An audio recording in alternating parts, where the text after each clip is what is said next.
Hi, బాగున్నారా? ఇవాళ మేము మా ఓల్డ్ టేబుల్ రీప్లేస్మెంట్ ఎలా చేసామో చూపిస్తాను. ఈ టేబుల్ మేము బెంగళూరు మూవ్ అయిన కొత్తలో బడ్జెట్ ఫ్రెండ్లీగా తీసుకున్నాము. బట్ ఇప్పుడు దీన్ని అప్గ్రేడ్ చేసే టైం వచ్చింది అనిపించింది. సో అప్గ్రేడ్ చేస్తున్నాము. ఎల్ఈడి స్ట్రిప్తో డెకర్ స్టార్ట్ చేసాము. ఇక నేను మా చెల్లి కలిసి ట్రీ షేప్ చేద్దాము అనుకున్నాము. ఇది కాస్త లీఫ్ షేప్ వచ్చింది. సో ఈ లుక్ కంటిన్యూ చేసాము.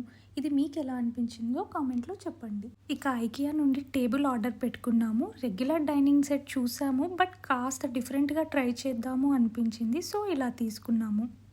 ఇక ప్లేట్స్ వచ్చేసి టేబుల్కి మ్యాచ్ అయ్యేలా తీసుకున్నాను. ప్లేట్స్కి మ్యాచ్ అయ్యేలా గ్లాసెస్ కూడా తీసుకున్నాను. ఫ్లవర్ వేస్తో కాస్త డెకరేట్ చేశాను.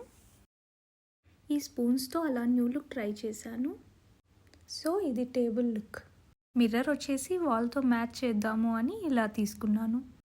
ఈ చైర్స్ కూడా ఐకియా నుండి పర్చేస్ చేశాను. సో ఇది బిఫోర్ అండ్ ఆఫ్టర్ లుక్. మీకు ఈ లుక్ ఎలా అనిపించిందో కామెంట్ చేయండి. ఈ వీడియోలో చూపించిన ప్రతి ప్రోడక్ట్ డీటెయిల్స్ డిస్క్రిప్షన్లో ఇచ్చాను. నచ్చితే ఒకసారి చెక్ చేయండి. మీకు ఈ వీడియో నచ్చితే లైక్, షేర్ అండ్ సబ్స్క్రైబ్ చేయండి. మళ్ళీ నెక్స్ట్ వీడియోలో కలుద్దాము. బాయ్.